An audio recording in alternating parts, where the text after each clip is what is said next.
ചെയ്യും? അതില്ലെങ്കിൽ നമുക്ക് ബിരിയാണി ചെമ്പ് എടുക്കേണ്ടി വരും. അത് ഞാൻ ഇവിടുന്ന് പോയി ഉണ്ടാക്കിക്കൊണ്ട് വരാൻ. ഞാൻ ഇതിന്റെ അകത്ത് കൊള്ളുന്നതിന്റെ അത്രയും കൊണ്ടാ മതി. ആളിന്റെ വലിപ്പം ഒന്ന് പറയാവോ? വലിപ്പം എന്ന് പറഞ്ഞാൽ എന്റെ പൊന്നു സ്വാമി, ആ. ഒരു 6 അടി പൊക്കമുണ്ട്. ആ. അതുപോലുള്ള ശരീരവും. അപ്പൊ ഞാൻ ചോദിക്കാൻ കാരണം ഈ കലത്തിൽ കൊള്ളുവോന്ന് അറിയാനാ.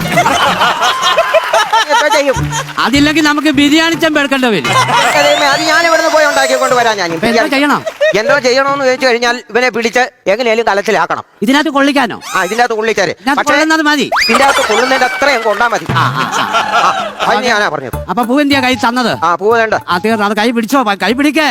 കൈ പിടിച്ച് മന്ത്രം ചൊല്ലാം കേട്ടോ. खबरों की जिंदगी जो कभी न कदम को जाती है, खबरों की जिंदगी जो कभी न कदम को जाती है. മോഹൻ തോമസും ചുച്ചിസ്വാമി 4 നേരം വിസ്ഥാനം വെട്ടി വിലക്ക് കറങ്ങി നടക്കാതെ ഈ കലത്തി വന്ന് കയറാനാ. കൊടിയൽച്ച കലത്തി കയറാനാ പറഞ്ഞേ. കേറിങ്ങേ.